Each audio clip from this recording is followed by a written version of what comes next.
पुण्यात एका जोडप्याला वडापाव खाण्यासाठी थांबणं फारच महागात पडलं। ते वडापाव खाण्यासाठी थांबले असता चोराने त्यांची दागिन्याची पिशवी लंपास केली। या पिशवीत 195 ग्रॅम सोनं होतं, ज्याची किंमत जवळपास 14 लाख आहे। चॅनलवरती नवीन असाल तर MM मराठी न्यूजला जरूर सबस्क्राइब करा। ही संपूर्ण घटना तिथं लावण्यात आलेल्या CCTVत कैद झाली आहे। या प्रकरणी हडपसर पोलीस ठाण्यात अज्ञात आरोपी विरोधात गुन्हा दाखल करण्यात आलाय। मांजरीमध्ये राहणारे दशरथ धामणे आणि त्यांच्या पत्नी जयश्री धामणे यांनी बँकेत तारण ठेवलेले 195 ग्रॅम सोनं सोडवून आणलं होतं। घरी परतत असताना त्यांनी दागिन्यांची पिशवी स्कूटरच्या पुढच्या बाजूला लटकवली होती।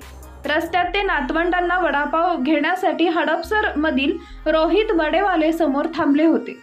दशरथ धामणे वडापाव घ्यायला गेले असता त्यांच्या पत्नी गाडीपाशी उभ्या होत्या। तेवढ्यात एका अनोळखी व्यक्तीने संधी साधत त्यांची दागिन्यांची पिशवी लंपास केली।